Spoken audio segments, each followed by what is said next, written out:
올려드리지만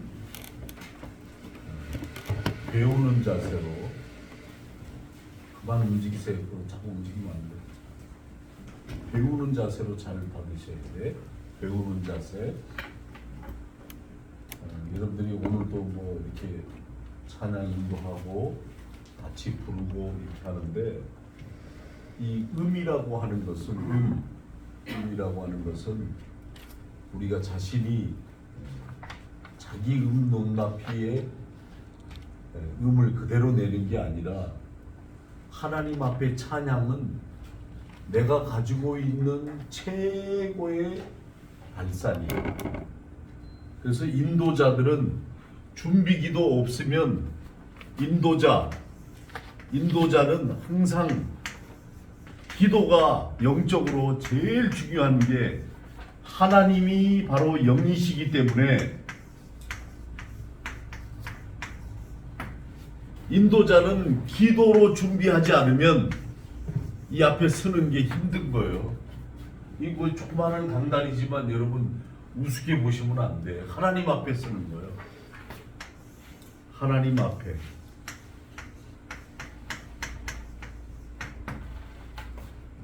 호람되어 하나님 앞에서.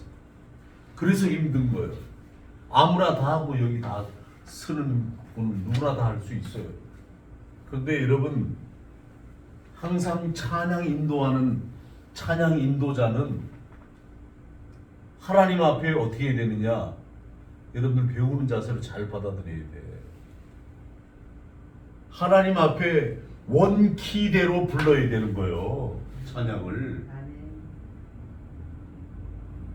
키대로 안 부르고 지금 내가 이렇게 지금 저 방 안에서 듣다가 안타까워서 내가 한 2번 나왔지만 기도하는 마음으로 나왔어. 정말 기도하는 마음으로 나왔어. 찬양을 위로 올려드리는 거예요. 내리는 게 절대 아니에요. 여러분 영적으로 깔아뭉치면 안 돼. 올려드려야 돼. 올려드리는 거예요. 예? 그리고 내가 하는 게 아니야. 하나님의 영으로 성령에 취하여 성령이 인도된 바 성령의 감동으로. 예? 찬양은 성령의 인도가 있어야 되니까 성령의 인도. 절대 여러분들이 하는 게 아니에요. 자신이 하는 걸로 착각하지 마세요. 본인이 올려드리는 그것이 아니에요. 절대. 전체 해중 찬양도 그렇고 전체 찬양은 하나님 앞에 간절함으로 뜨거움으로 올려드리는 거예요. 그래서 여러분 영적으로 까부러지게 하면 안 돼. 인도자들이. 그래서 제 키를 불러야 되는 거예요. 4분의 3박자면 4분의 3박자, 4분의 4박자면 4분의 4박자, 삽과 음의 B장조, A장조 있으면 그 장조에 따라서 불러야 되는 거예요. 지금 찬양이 전부 깔아앉는 저걸로 불러버리니까 제 키 발음도 안 나고 저기서 지금 반주하는 것도 키도 못 맞추고 지금 이러는 거예요. 지금 현재. 어느 누구도 그래. 나와서 찬양하면 본 키에 맞춰서 열정으로 불러야 된다. 그거 여러분들 꼭 준비하셔야 되고 배우는 자세로 여러분들이 하셔야 돼요. 그 준비해야 돼요. 기도로 하고 안 하고는 여기에 나오는 거야. 벌써 우리가 영적인 존재이기 때문에 딱 들어보면 알잖아. 두 번째, 주보는 제가 미리 주보는 여기에 보면 여러분들 주보에 보면 봉사위원 다음에 금주가 있고 다음 주가 있어요. 그리고 거기에 뭐 기도하는 사람, 헌금 안내하는 사람 다 이렇게 미리 해놨어. 다음 주 것까지. 이게 왜 다음 주 것까지 하느냐? 준비 기도 하자는 거예요. 준비 기도. 예? 하나님 앞에 서는 게 준비된 기도가 영성이 있어야 된다. 이거예요. 제가 이걸 얘기하는 거예요. 지금요. 여러분들에게. 이거 준비 기도 없이 하나님 앞에 그냥 뭐 인변으로 막 이렇게 서는 게 절대 아닙니다. 준비해야 됩니다. 기도해야 됩니다. 자, 그 다음 오늘 우리가 이제 빌립보서 2장 5절에서 8절에 마음이 나옵니다. 마음. 우리 기독교는 이 마음이 얼마나 중요한지 몰라요. 왜 마음이 중요하냐? 잘 들어보세요. 그 사람이 가지고 있는 성격, 품성이라고 해요. 국어사전대로 그대로 얘기하자면 본래의 성격이나 품성이라고. 그러면 하나님 앞에 우리가 뭐라고 그랬어요? 오늘 보니까 예수 그리스도의 마음이니 그랬어. 그러면 이 마음은, 예수 그리스도의 마음은 어떤 마음이냐면 한 마음이야. 성경에 나오는 한 마음.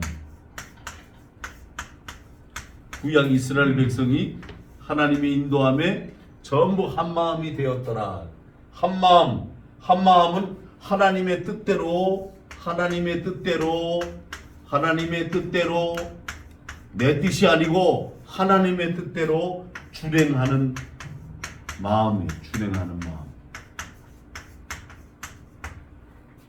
그 다음 단마음이 있어. 단마음.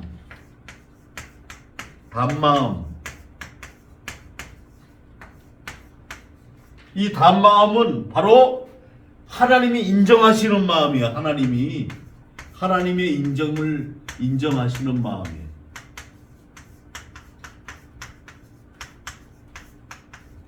그래서 독생자 예수 그리스도를 이 땅에 보내신 것은 바로 인정하시는 하나님의 세계, 하나님이 창조하신 질서의 세계에 예수 그리스도를 보내셔서 예수님을 닮아가라, 예수님을 따라가라, 예수님의 본을 보이시는 하나님의 의도가 있는 거예요. 인정하는 의도. 그래서 예수님의 인정하는 의도의 마음은 우리가 세 가지가 있는데, 첫 번째로 뭐냐면 예수님이 어떻게 했어요? 겸손한 마음. 이게 뭐예요? 사탄이 아무리 유혹하고 악한 영이 아무리 해도 예수님이 낮아지시는,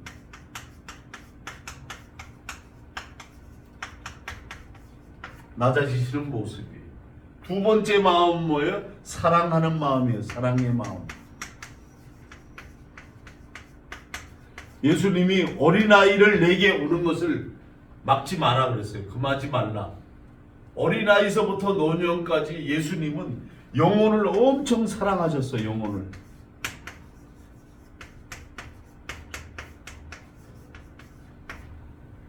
마지막 세 번째로 희생과 헌신의 마음이 있어야 돼요. 희생 플러스 헌신. 이건 뭐예요? 예수님이 십자가 지시는 모습이에요. 근데 여러분에게 주어진 여러분의 인생의 십자가가 다 있잖아요. 여러분에게 주어진 십자가가 있어요. 예수님이 지셨다고 해서 그 십자가가 사라진 것이 아니에요. 여러분에게 주어진 십자가가 있어요. 여러분에게. 네? 내가 기도해야 될 일, 내가 고쳐야 될 것들, 하여튼 여러분에게 주어진 하나님이 주신 십자가가 있어요. 그 십자가를 저와 여러분이 매일 기도하면서 예수님의 마음에 인정하시는 백성이 되고자, 오늘 그래서 십자가의 능력이 우리의 삶에 나타나는 자, 십자가의 능력.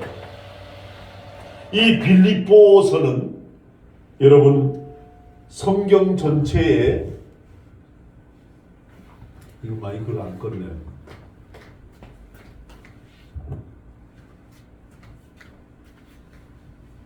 아주 성경 속에 백미라고 할 수 있어요.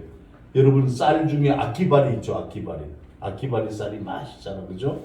기름기가 잘 흐르는 것처럼 바로 이 빌립보서에서 전체 성경 중에 예수 그리스도께서 성육신하신 사건이 우리 삶 속에 능력으로 나타나야 되는 거예요. 우리 삶 속에. 할렐루야. 아멘. 우리 삶의 능력이 나타나야 되는데, 여러분 예수 그리스도가 하나님의 아들로서 육신의 몸을 입고 우리 죄를 구속하기 위해서 이 땅에 오셨는데, 우리는 그분 은혜로 말미암아 구속함을 받은 백성이란 말이에요.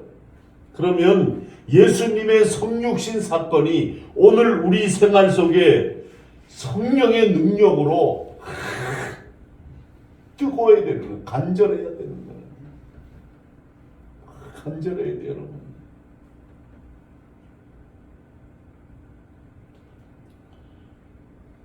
예수 그리스도께서 육신의 옷을 입고 이 땅에 오셨어요. 그런데 이것을 빌립보서 2장 5절에서 8절에 이 말씀이 이사야서 14장하고 연결이 되어 있어요. 이걸 보고 뭐라 그래요? 관주 성경이라고 해요. 여러분 지금 이 시대는 관주 성경의 맥을 여러분 주장들을 잘 안 하는데 저는 어려서부터 우리 스승 목사님이 관주 성경의 맥은 창세기서부터 요한계시록까지 성경의 맥이 다 이어져 있다. 이렇게 저는 배워왔어요. 그래서 이사야 14장에 나오는 말씀과 대치 구도를 이루고 말하고 있는데 14장 12절에 보니까 뭐라고 되어 있냐면 너 아침의 아들 계명성이여 어찌 그리 하늘에서 떨어졌으며 너 열국을 엎은 자여 어찌 그리 땅에 찍혔는고. 이건 뭐예요? 무슨 말씀이에요? 사탄의 현재 상태를 지적하고 있는 말씀이에요.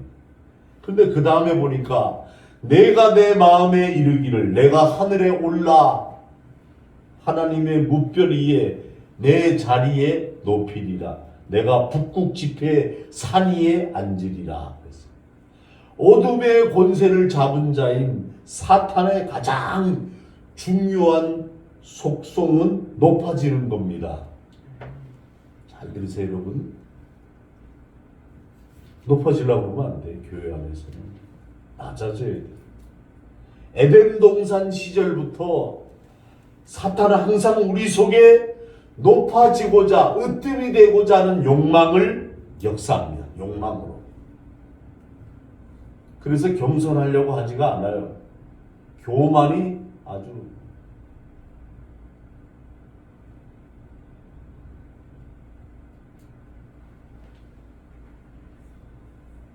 자기를 드러내고 싶어 합니다.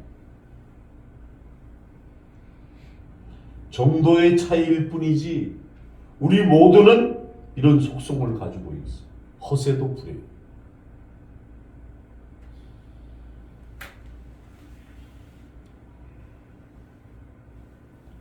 자꾸 겉모습을 통해서 올라가려고 합니다. 어떻게 해서든 하나님처럼 되고자 하는 속성이 있는 거예요. 그래서 기독교를 제외한 모든 종교의 끝에 나도 신이 될 수 있다라고 하는 사이비들이 나오는 거예요. 저는 제일 지금 제 솔직한 심정을 얘기할까요? 오늘날 성도들이 목사의 말을 생명처럼 여기지 않는 것이 제일 안타까워요. 병원에 가면 의사가 처방전을 줄 테니까 이렇게 드십시오. 그러면 그 의사 말은 아주 잘 듣습니다. 의사 선생님이 이렇게 먹으라 그랬다고. 자기 몸에 대한 애착이 그만큼 욕망이 강한 거예요. 자기를 영혼으로 생명을 인도하는 목사의 말에는 겉으로 들어요. 지금 이 시대가 그래요. 난 그래서 제일 안타까워요. 난 그걸로 부르짖어요. 신학교에 여기 와서 공부하는 목사님들이나 전도사들에게도 아주 막 제가 피를 토할 정도로 부르짖어 큰 소리로 얘기해요. 그러니까 우리 미담 목사님 너무 그렇게 부르짖어 하지 마세요. 알아들을 것은 알아듣지 않냐고. 몸을 생각하라는 거예요. 제가 막 피를 토하듯이 토해내니까. 지금 이 시대가 너무 안타까운 시대예요. 코로나 안 죽습니다. 지금 코로나 걸려서 죽는지 아세요? 잘 안 죽어요. 바이러스균이 엄청 약해졌어요. 그래서 여러분들이 예방을 접종한 사람들은 감기 정도 앓다가 지나가는 거예요. 우리 집에도 장정 사이가 코로나 걸렸댔어요. 그래가지고 일주일이 딱 지나고 나니까 어제가 해제가 됐는데 딱 지나고 나니까 건강하게 그 지금 아프냐? 안 아픕니다. 아무렇지도 않습니다. 저희 어머니 코로나 걸렸어요. 그래 허장로가 저 누님 집에 가서 잤는데 우리 어머니 전화가 와서 어머니 아프세요? 아무렇지도 않다야. 사모님한테 아무렇지도 않다고 그러더랍니다. 저는 다시 얘기 드립니다. 주일 성수는 생명을 걸고 해야 됩니다. 할렐루야. 아멘. 하나님 앞에 몸부림쳐야 됩니다. 주일 지키는 거 이거 내가 하고자 하는 것이 아니에요. 성령이 우리 마음을 주장해 주시니까 하나님을 기쁘시게 해드리려고 다른 박질에서 교회로 나오는 겁니다. 그게 누가 시키는 거예요? 사탄이 시킨 겁니까? 아니, 하나님의 영이 우리를 그렇게 인도하시는 겁니다. 겸손한 마음을 가져야만이 하나님의 영이 인도합니다. 사랑하는 마음을 가지고 있어야만이 하나님께 단마음이 됩니다. 그리고 정말 희생하고 헌신하려는 마음이 있어야 됩니다. 저는 지금 앉아있으니까 여러분들 춥죠? 뭐 목사가 저거 다 고쳐야 되고 목사가 저거 다 틀어야 되고 그럽니까? 에? 나만 찾더라고 저거 어떻게 하는 거냐고 막. 에? 이건 여러분들이 다 맡아서 해야 될 일들이에요. 저는 여기서 기도하고 설교 인도하고 영적으로 여러분들 인도하는 목사로서의 이게 뭐라고 잘못되어 있다면 목사님이 교회를 개척했으니까 목사가 다 해야 된다라고 하는 개념이 여러분들의 머릿속에 있어요. 여기도 하나님의 공동체, 그러니까 여러분들이 다 맡아서 해야 될 일들이에요.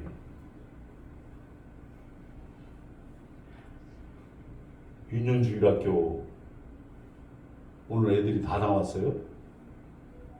저는 제일 안타까운 게 예배 전에 그 미갈 반주기가 있으면 다 켜야 되잖아. 누가 하나 켜는 사람이 없어. 그러니까 임미담 목사님이 음악을 틀어놔야 되는데 왜 안 틀어놓냐. 이게 기본이 음악을 틀어서 아이들에게 찬송을 귀에 들리게 해야 되겠다. 이런 그런 개념이 아예 없는 거예요. 생각도 없는 거, 마음도 없고. 예배 시간이 얼마나 중요한 거라고 제가 가르쳐도 예배는 하나님께 올려드리는 거기 때문에 예배 시간에 말하면 안 된다. 움직여도 안 된다. 지금 이 시간은 잘 들으세요 여러분. 어린이라도 어른이라도 예배는 우리가 산 재물이에요. 우리가 재물이라. 우리의 중심과 우리의 영혼이 재물이기 때문에 우리가 하나님 앞에 함부로 움직이고 함부로 생각하고 함부로 말하고 예배 시간에 누구하고 얘기하고 이래서도 안 되는 거예요. 어떻게? 하나님이 흠양하시는 시간이시기 때문에 우리의 제물로서 잘 준비해서 올려드려야 되는 거예요. 이게 우리 몸에 배야 돼. 습관화로. 하나님의 백성으로 습관화로.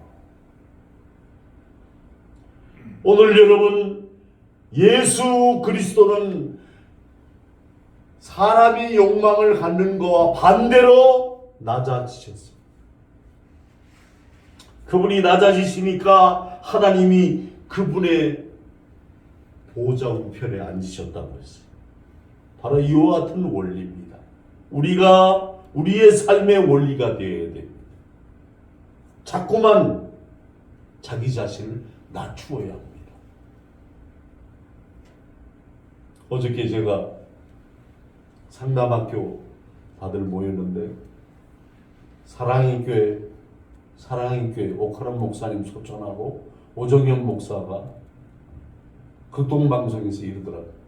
오늘 우리는 새생명 축제에 2001명이 등록을 했습니다. 아주 열매 맺고 최고의 교회입니다. 그러더라고요. 2001명이 등록을 했답니다. 수만 명이 나오는 교회에서. 그러니까 어느 목사님이 유튜브에 이렇게 얘기를 했어요. 2,000명이 나오면 아마 그 교회는 4,000명이 나왔을 거다.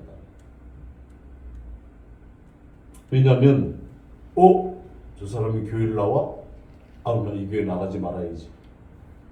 인간관계의 갈등 때문에 도중하차하는 사람들이 많다라고 하는 사실. 그럼 예를 들어서 3만 명이라면 3만 2,001명이 되잖아요. 그런데 그 12월 달에 예산 결산 편성하면서 제적 인원수 계산해 보면 그냥 3만 명이라는 거예요.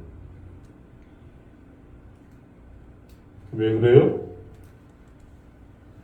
여러분, 관계의 갈등 속에 신앙을 그 사람이 있으면 안 하겠다라고 하는 잘못된 현상들이 지금 우리 기독교 안에 들어와 있기 때문에 우리 내면에 박힌 사탄의 뿌리가 좀처럼 뽑혀지지가 않는 겁니다. 그렇기 때문에 우리 늘 하나님 앞에 자신을 비추어서 자신을 돌아봐야 됩니다. 그렇지 않으면 하나님이 가장 싫어하시는 교만한 사람이 되는 겁니다. 그래서 오늘 빌립보서 2장 5절 6절 보세요. 너희 안에 이 마음을 품으라. 곧 그리스도 예수의 마음이니 그는 근본 하나님의 본체시나 하나님과 동등됨을 취할 것을 여기지 아니하시고. 여러분, 동등됨 잘 이해하십시오.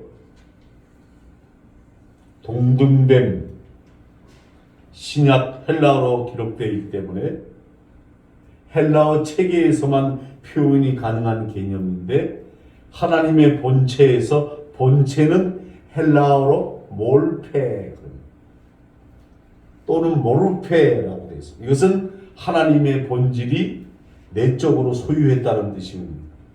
그런데 이것을 하늘에 계신 전능하신 하나님의 아들로 변장해서 이 세상에 내려오셨다고 여러분 여기에 본체라는 말을 가지고 예수님을 하나님으로 이해하는 겁니다.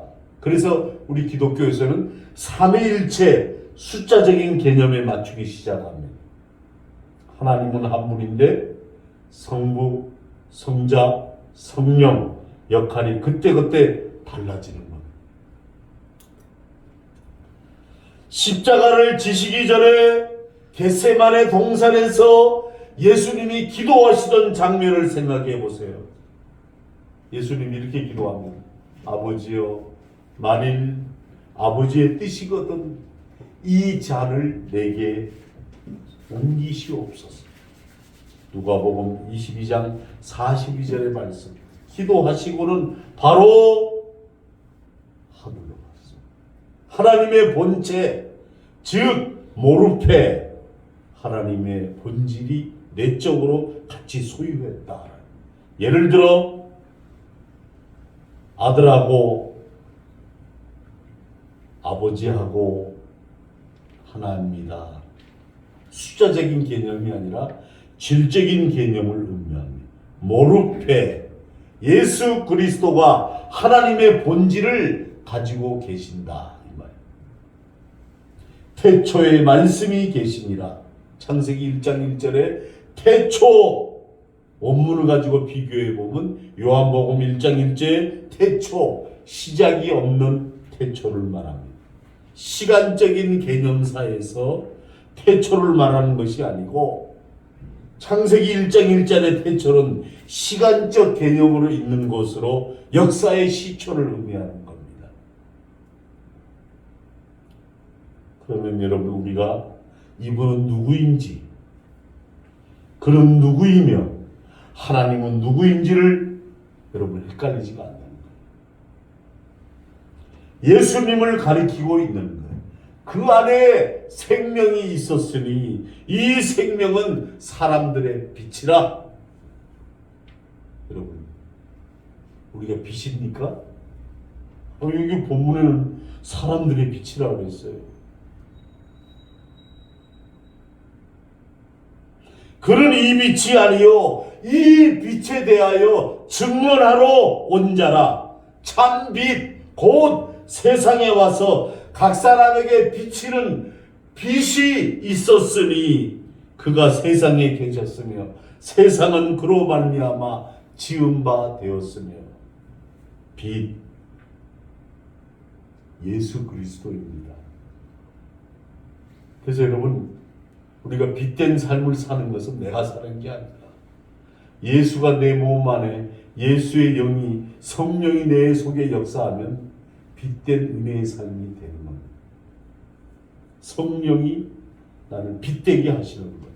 할렐루야! 아멘. 여러분이 하는 게 아니에요. 자꾸 여러분이 하는 것처럼 하려면 힘들어요. 고달파요. 열매가 없어요. 성령이 하시다. 성령에 의지해야 됩니다. 오늘 지금 설교 준비한 게 많은데 추워가지고 길게 못하겠어. 장로님. 정말에 지금 나 이 앞에 섰는데 엄청 추워 지금. 손도 시리고 막.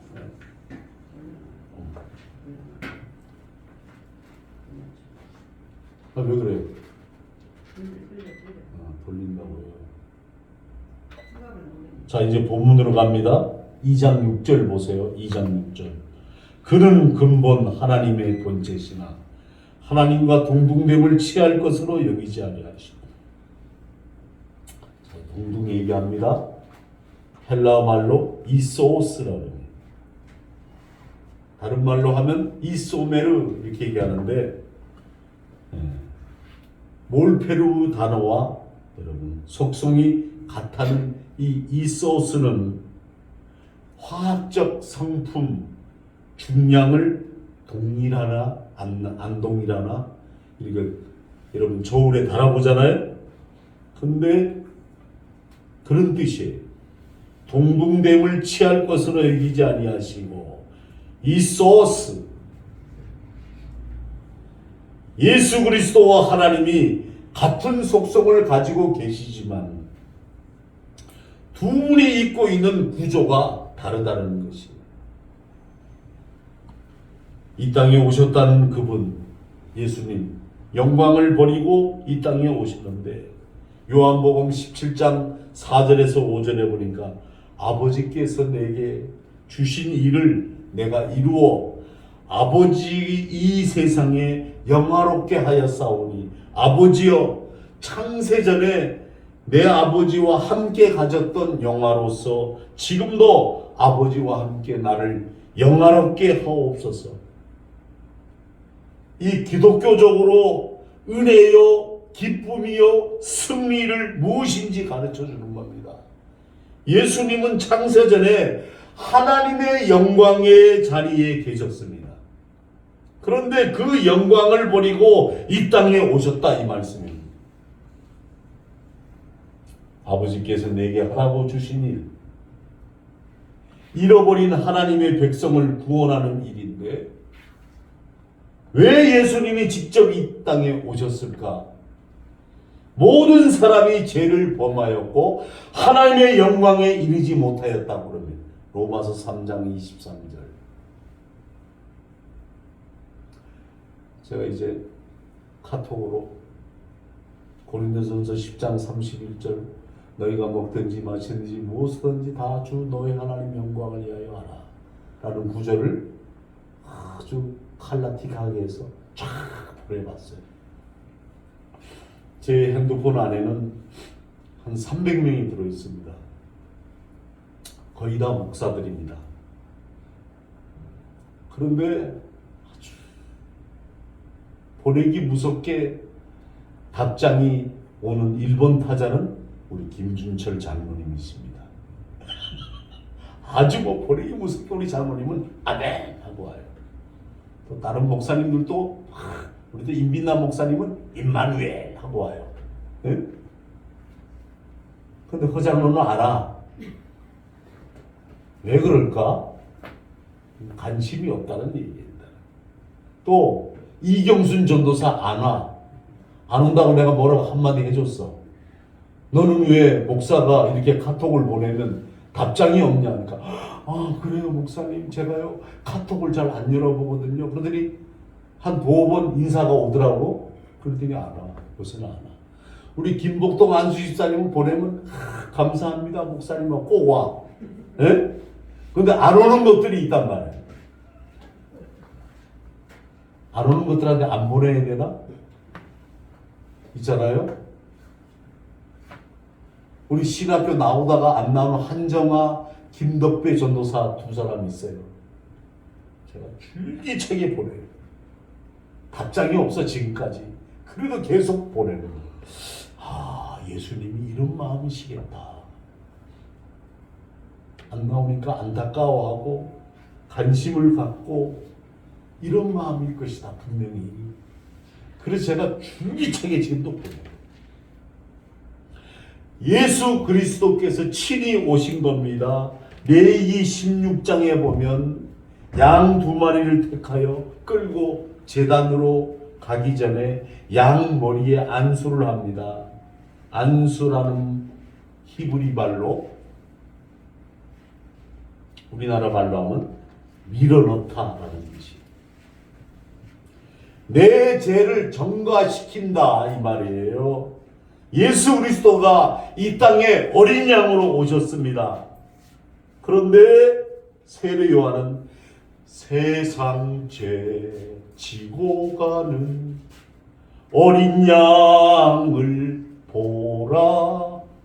청년 때 성가대 칸탄타 불렀던 기억이 나는데 여러분 하나님의 어린 양이로다. 요한복음 1장 29절.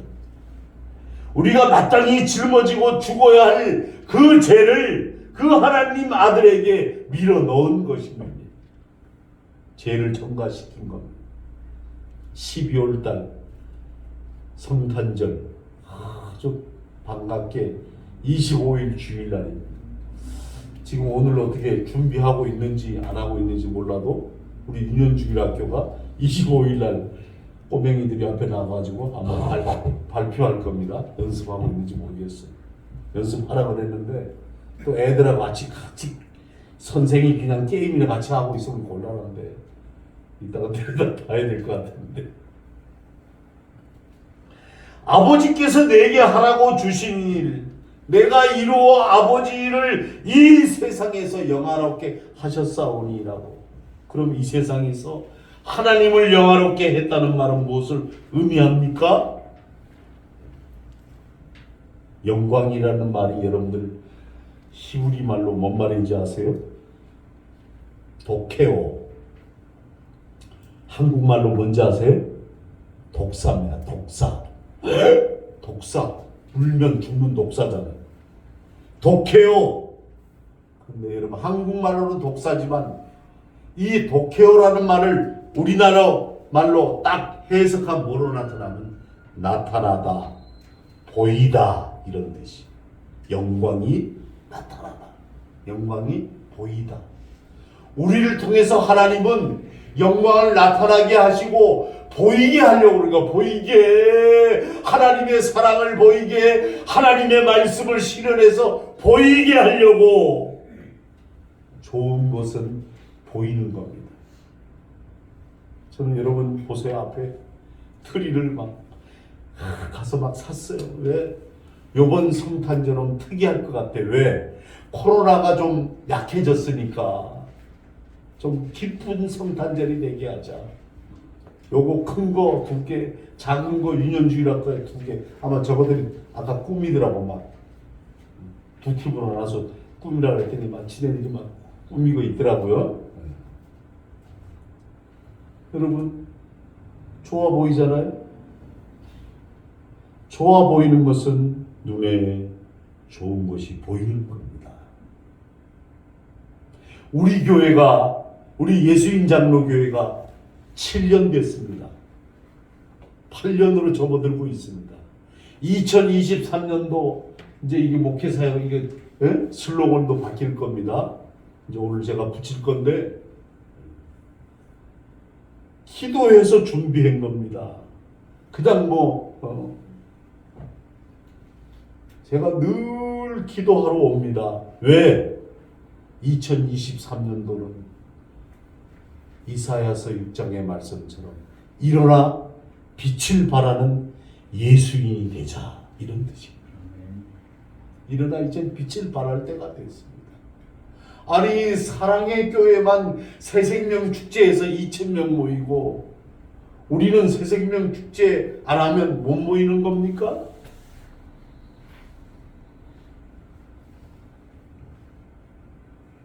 바울이 오늘의 말씀의 결론입니다. 다메섹 언덕에서 예수 믿는 사람들을 붙잡아가지고 체포하러 올라갈 때 자신이 눈은 떴으나 보지 못했다고 했어요.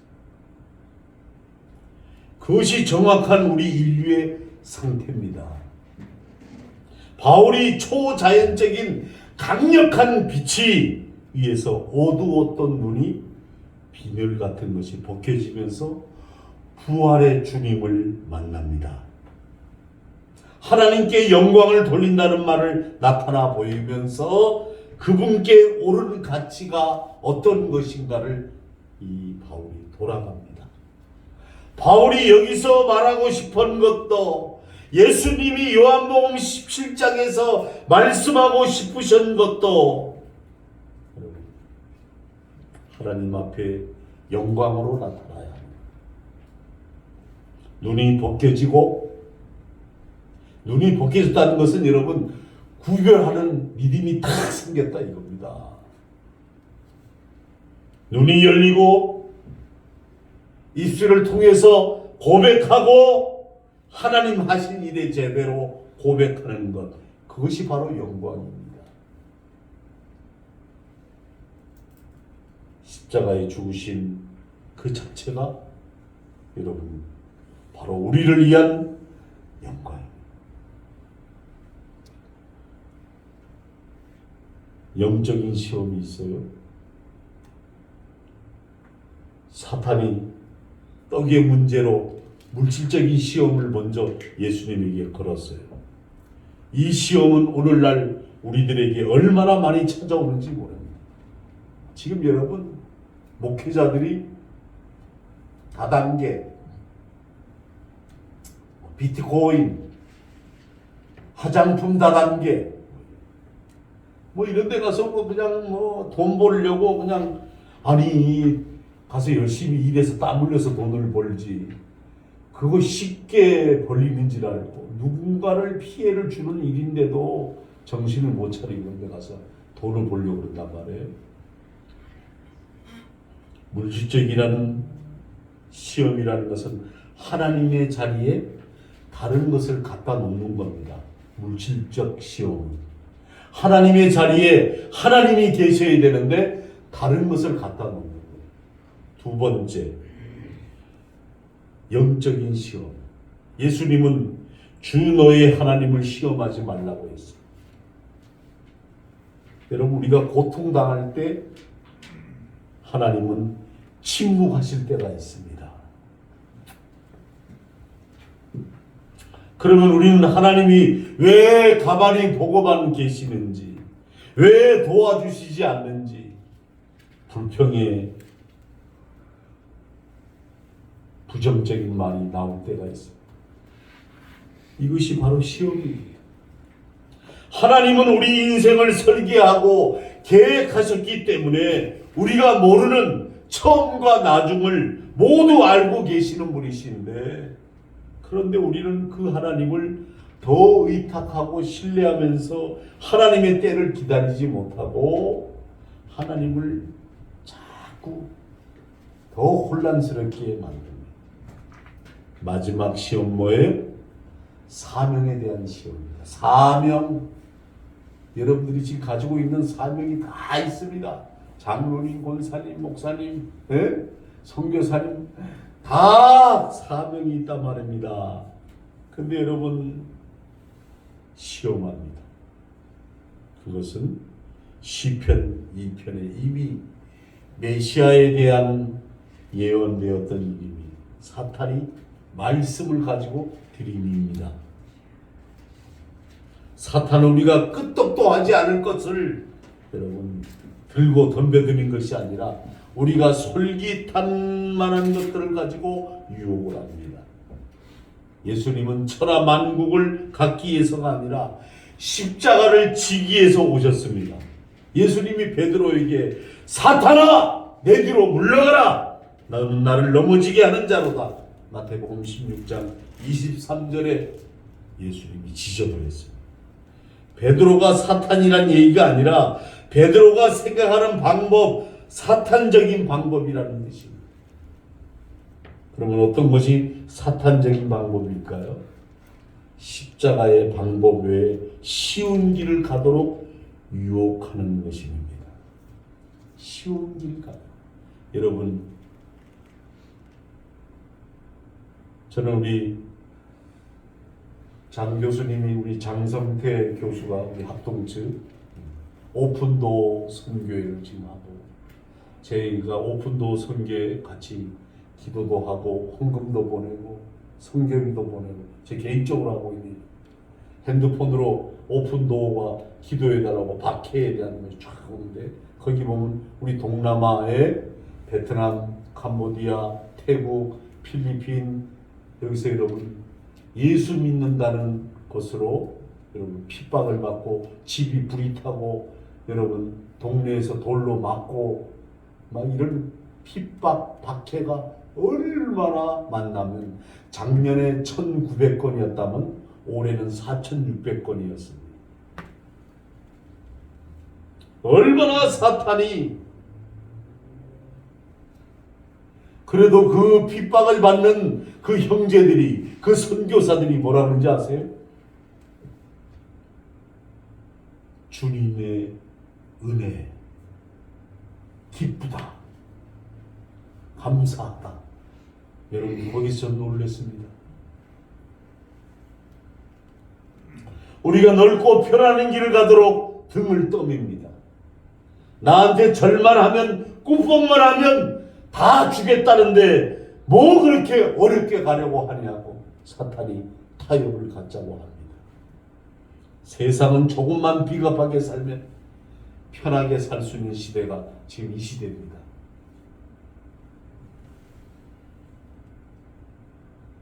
비겁하게